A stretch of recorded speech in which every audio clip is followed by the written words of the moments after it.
এবার আমরা যে ফ্রিজটা নিয়ে কথা বলি এটা হচ্ছে স্যামসাং এর ডাবল ডট ফ্রিজ। এখানে স্যামসাং লেখা আছে, এখানে ডিজিটাল ইনভার্টার লেখা আছে। এই ফ্রিজটার বয়স কিন্তু বেশি একটা না, এটা কোম্পানির এক্সচেঞ্জের ফ্রিজ, 100% রানিং। এটা সাইড বাই সাইড ফ্রিজ, এটা ডিজিটাল ডিসপ্লে আছে এখানে। এখানে ডিজিটাল ডিসপ্লে খুবই সুন্দর। এইটা হয়েছে যাইয়ে তোমার নর্মাল, আর এটা হয়েছে যাইয়ে তোমার ডিপ। এটা কোনো কিছু মিসিং নাই, শুধু একটা জিনিস মিসিং আছে, সেটা হইলো গিয়ে দেখো এই যে এখানে এই যে এই কভারটা আছে না, এই কভারটা এইটা শুধু এটা নাই, এই এছাড়া কোনো কিছু মিসিং নেই। এটা হচ্ছে কোম্পানির এক্সচেঞ্জ ফিস। এটার মার্কেট প্রাইস আছে প্রায় 2.5 লক্ষ টাকা। ভিডিও ব্লগে আমাদের এখানে যদি আসে এটার দাম আসবে মাত্র 1,20,000 টাকা, সারা বাংলাদেশে কুরিয়ার চার্জ ফ্রি।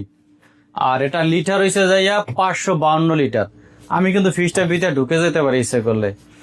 আর এটার যে গ্লাসের যে এইটা দেখো, দেখাও তুমি জুম করে দেখাও, সাদা গ্লাসের ভিতরে জরি জরি ইয়ে আছে, সেটা আছে সারা বডিতে, সেটা আছে।